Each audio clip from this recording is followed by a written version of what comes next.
Hello everyone. ये lecture में हम पढ़ेंगे वर्टिकल सर्कुलर मोशन। इसके बारे में हम सारा डिस्कशन करेंगे। तो सबसे पहले वर्टिकल सर्कुलर मोशन होता क्या है। जैसे कि मेरे पास ये एक एग्जांपल है, एक स्ट्रिंग है और उसके एंड पे मैंने एक पेन का ढक्कन लगाया। बेसिकली मैं इसको पकड़ लो कि ये मेरे पास स्टोन है। अगर मैं स्ट्रिंग का लेंथ यहाँ पकड़ता हूँ और उसको ऐसे घुमाता हूँ, ठीक है, तो अगर वर्टिकल मोशन घुमाना है तो आपको सीधा सिर्फ इतना दिखेगा, ठीक है। तो ये मेरे लिए वर्टिकल मोशन है, ठीक है। आपके लिए वर्टिकल मोशन ये रहेगा, ठीक है।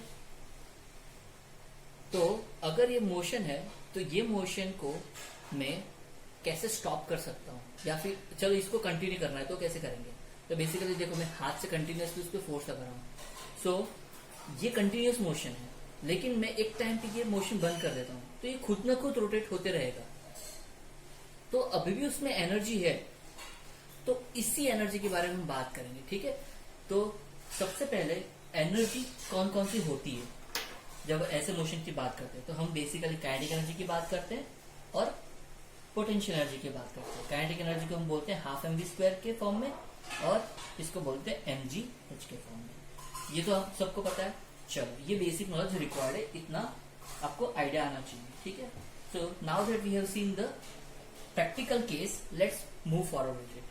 तो अगर मैं इसका डायग्राम बनाना चाहूँ तो एक सर्कल ऐसे बनेगा, ठीक है। मैं एक बार डायग्राम बनाऊंगा, आपको वो डायग्राम अच्छे से याद रखना है, ठीक है। एक सर्कल बना दिया, ठीक है। तो इस सर्कल पे बेसिकली मैंने अभी बताया कि एक स्ट्रिंग अटैच किया था। तो स्ट्रिंग कहीं भी हो सकता है। तो पहले मैं फिलहाल के लिए अंडरस्टैंडिंग के लिए एक सर्कल के 4 पार्ट करके उसके 4 पॉइंट दिखा देता हूँ।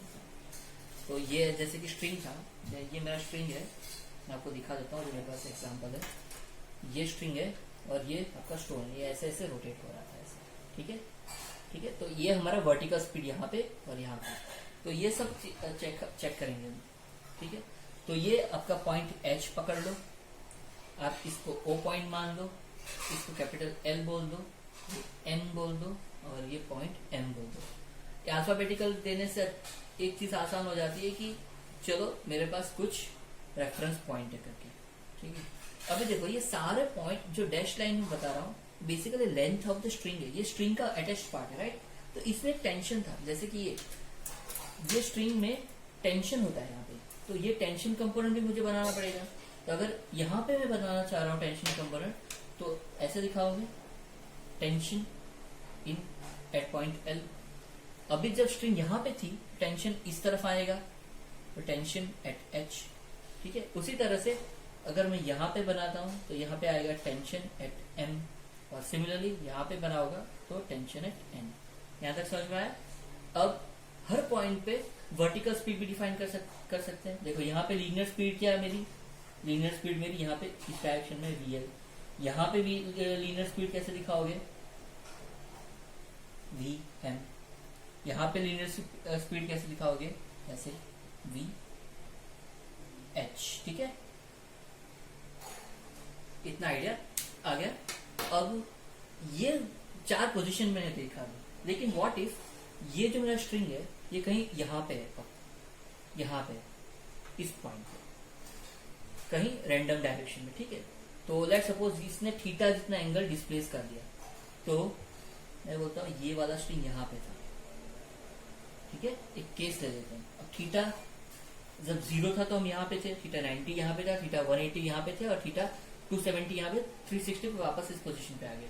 तो ये एंगुलर डिस्प्लेसमेंट मैंने बना दिया। तो हम क्या करने की कोशिश कर रहे हैं, कॉमन एक केस बनाने की कोशिश कर रहे हैं। अब यहाँ पे टेंशन T आ गया, ठीक है। अब इसको मैं ऐसे रोटेट कर रहा हूँ तो ये इस डायरेक्शन में रोटेशन जा रहा है। आपको ये रोटेशन का डायरेक्शन हमेशा दिखाना याद रखना, क्योंकि हम सर्कुलर मोशन की बात कर रहे हैं। ओके, नाउ इस पॉइंट को मैं बोल देता हूँ लेट्स सपोज P। ये पॉइंट P है मेरा, ठीक है। तो इसके टेंजेंशियल कंपोनेंट जो मुझे देगा वो V, linear speed at point P दे देगा, ठीक है। अब मानो कि मेरा पेंडुलम यहाँ पे था, P में यहाँ बना देता हूँ, तो इसका कंपोनेंट क्या आना चाहिए, पेंडुलम का वेट ऑब्वियसली mg कंपोनेंट, वो exactly towards the downward side आएगा, याद रखना है। अभी ये T है, ये पॉइंट P है। अभी इसका मैं ये हॉरिजॉन्टल लाइन ऐसे खींच सकता हूँ, इसी लाइन में T की लाइन में, क्यों? क्योंकि से कंपोनेंट्स लिख सकता हूँ। अभी देखो ये थीटा है, जैसे मैंने पहले ही बताया था, ये देखो ये z बन रहा है, तो ये भी थीटा होना चाहिए। अगर ये थीटा है तो ये भी थीटा है, ठीक है। तो ये कंपोनेंट क्या आ जाएगा, अगर ये mg है तो ये वाला क्या आ जाएगा, mg cos थीटा आ जाएगा। और इसी के साथ एक परपेंडिकुलर कंपोनेंट भी मुझे मिल जाएगा। इसके परपेंडिकुलर कंपोनेंट कौन सी साइड आना चाहिए परपेंडिकुलर कंपोनेंट, बताओ?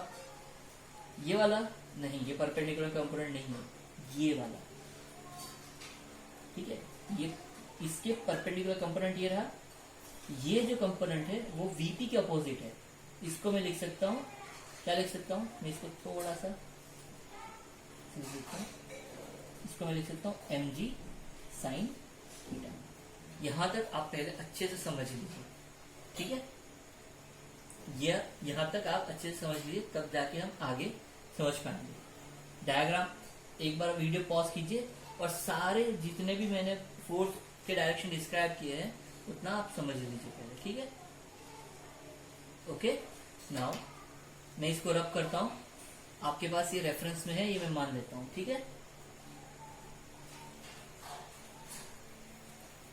तो अब हम डिस्कशन करेंगे to complete vertical circular path the necessary centripetal force is provided by the difference of the tension and the mg cos theta. तो ये सेम चीज आप कहां से देख सकते हो, डायग्राम से। डायग्राम में आप देखो, डायग्राम में अगर आप देखोगे तो आपके पास दो कंपोनेंट आएंगे, तो आप लिख सकते हो कि t minus mg cos theta जो है आपका कंपोनेंट जो आ रहा है, जो मैंने यहाँ पे आपको दिखाया था, मैं सिर्फ वो पॉइंट बना रहा हूँ पूरा डायग्राम में से। ये पॉइंट हमने डिफाइन किया था, उस पॉइंट पे हमने कैसे mg cos थीटा लिखा था, ठीक है। और उसके अपोजिट मेरे पास एक टेंशन फोर्स है, ऐसे ये पॉइंट P की बात कर रहा हूँ, ठीक है। तो ऐसे T फोर्स था, ठीक है। अभी देखो force is equal to centripetal force is equal centripetal, तो यहाँ पे इसी डायरेक्शन में मेरे पास एक mg स्क्वायर बाई RB है, क्योंकि ऐसे रोटेट कर रहा था, राइट।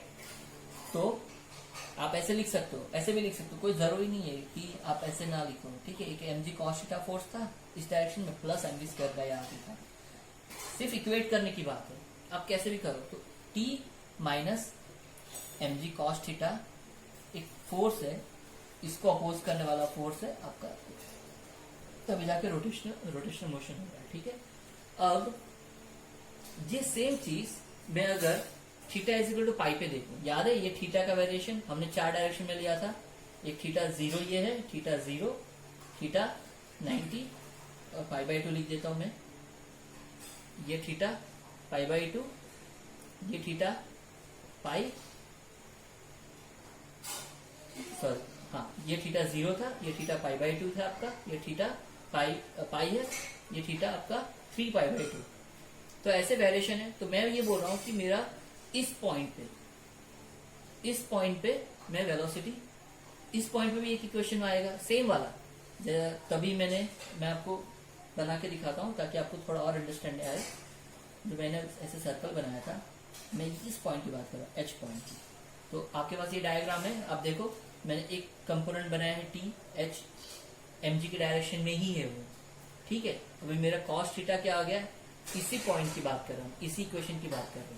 इस इक्वेशन को जब मैं इस पॉइंट h पे बनाता हूँ तो मेरा थीटा क्या है, T H is equal to mg cos pi is equal to, ये जो लीनियर वेलोसिटी कंपोनेंट है V H square by R हो जाएगा। क्यों?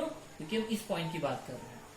When it is at top most position, जब आपका जो पेंडुलम, आपका जो स्टोन था या फिर आपका जो मास है, जो बॉब है, जो भी आप ले रहे हो, उसको अगर आप टॉप मोस्ट पोजीशन, जो बॉटम पोजीशन बोलते हैं, ठीक है, इस पोजीशन पे है, तब आप क्या बोलोगे, थीटा आपका पाई हो गया। क्यों?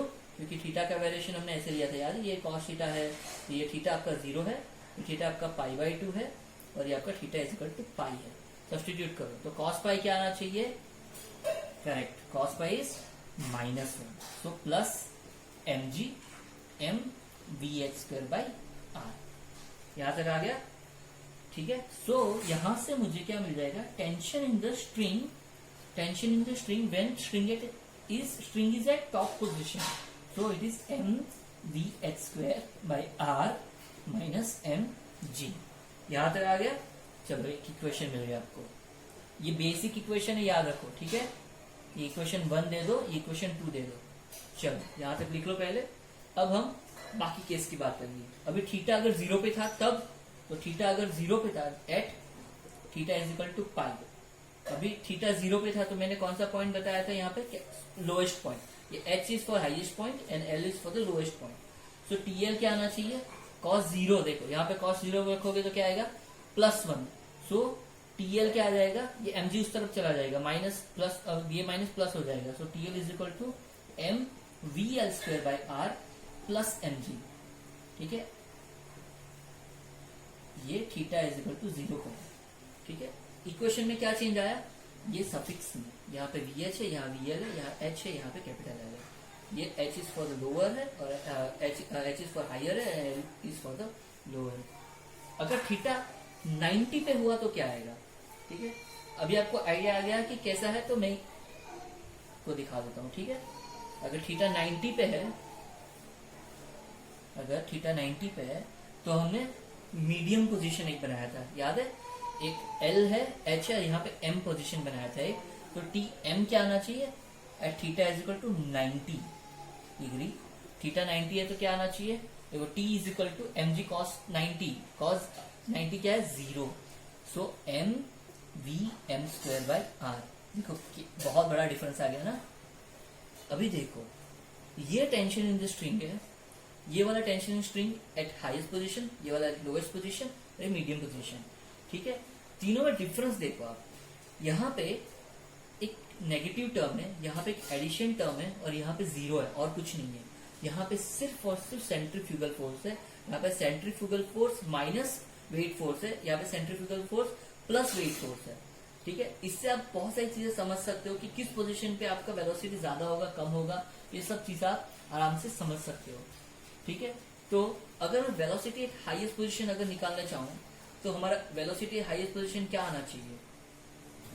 सोचो, अगर ये वाला पॉइंट है, यहाँ पे वेलोसिटी निकालना चाहूँ तो अगर ये स्ट्रिंग है ऐसे, ठीक है, यहाँ पे ये स्ट्रिंग है, तो इस पॉइंट पे अगर मैं स्ट्रिंग को रखता हूँ तो अगर मुझे वेलोसिटी निकालना है उस पॉइंट पे, जैसे कि मैं आपको वापस से दिखाता हूँ, अगर ये ऐसे है हाईएस्ट पोजीशन पे यहाँ पे, ठीक है, तो अगर इसमें स्ट्रिंग में टेंशन रहेगा तो ये टेंशन इसको अपोज कर रहा है मोशन को, तो ये बिल्कुल ये जितना भी आगे जाएगा ये टेंशन पे इफेक्ट कर रहा है। To have the minimum velocity attain at this position हमें क्या चाहिए, टेंशन 0 चाहिए। ठीक है, तो अगर आपको tension in the highest position निकालना है, so if T H is greater than equal to 0 तब ये पूरा मोशन पॉसिबल है। लेस देन इक्वल टू 0 पे पॉसिबल नहीं है यहाँ पे। क्यों, क्योंकि ऑब्वियसली स्ट्रिंग गिर जाएगा। आप इसको इमेजिन करके देखो।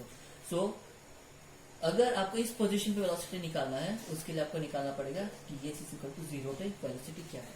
सो अगर टी एच 0 रखोगे तो ये वाला इक्वेशन आ गया, फ्रॉम इक्वेशन 2 सब्सटीट्यूट करो इसमें, तो वी एच आपका क्या आ जाएगा, एम एम कैंसिल हो जाएगा और square root of R G आ जाएगा। तो वेलोसिटी एट एच पॉइंट मिल गया मुझे, यहाँ का वेलोसिटी मुझे मिल गया, क्या था, स्क्वायर रूट ऑफ आर जी।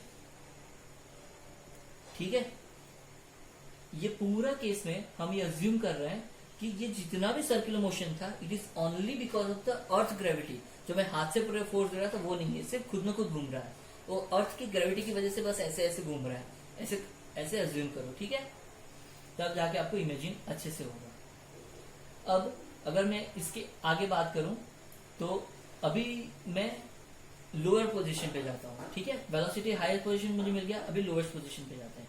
अभी अगर ये सेम चीज यहाँ की बात करें एल पोजीशन की, ठीक है, अभी आपके पास सारे इक्वेशन है, आप अच्छे से लिख लीजिए। मैं अज्यूम करता हूँ कि आपने ये सारा लिखा हुआ है और आगे बढ़ता हूँ। ठीक है, सो अभी मुझे चाहिए velocity at lowest position. Velocity at lowest position में आप पहले सोचो कि अगर आपको लोएस्ट पोजीशन